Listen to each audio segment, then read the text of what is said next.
Ce 19 décembre, on a la dernière nouvelle lune de 2025 qui représente un vrai seuil entre ce qui a été et ce qui est prêt à commencer. Cette nouvelle lune se lève en Sagittaire et t'invite à relâcher le poids des anciennes croyances et à te rappeler qui tu es quand tu vis vraiment dans ta vérité. Mais cette fois-ci, il y a quelque chose en plus. Cette nouvelle lune est le moment pour manifester toute la fréquence et toute l'énergie de ton année 2026. Si tu veux incarner une nouvelle identité, un rebranding intérieur ou simplement poser tes fondations pour 2026, c'est maintenant, c'est le moment. Parce que cette lunaison crée un véritable pont entre la version de toi de 2025 et celle que tu es prêt à devenir en 2026. Et si cette lune porte autant de puissance, c'est parce qu'elle est en Sagittaire. Et le Sagittaire est gouverné par Jupiter, la planète de la chance et de l'expansion.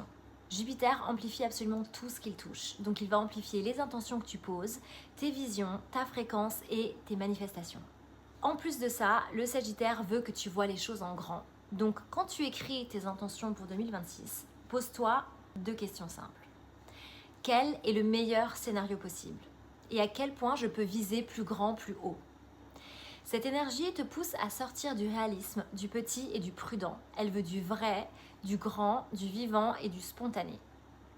Cette nouvelle lune en Sagittaire est aussi une invitation intérieure.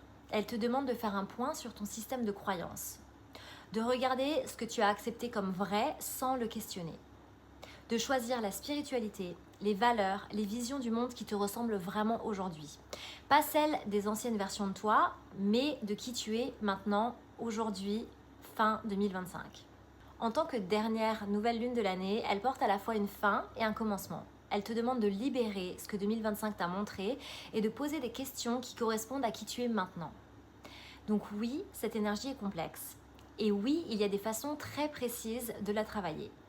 Mais si tu l'utilises correctement, cette lunaison peut vraiment poser les fondations de ton année 2026 et t'aider à manifester le meilleur scénario possible et le meilleur début d'année possible. Donc tout ce que tu rêves quoi. Si tu me connais, tu sais que je posterai une vidéo avec tout ce qu'il faut faire et ne pas faire sous cette nouvelle lune très bientôt.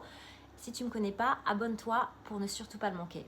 Et si tu veux utiliser cette énergie pour manifester ta meilleure vie de façon complètement personnalisée en fonction de la maison activée dans ton propre thème, ma lecture guidée spéciale Nouvelle Lune en Sagittaire est dispo sur le lien dans ma bio. C'est une des nouvelles lunes les plus fortes, les plus expansives, les plus alignées avec la version 2026 de toi. C'est puissant, donc n'oublie pas d'utiliser cette énergie.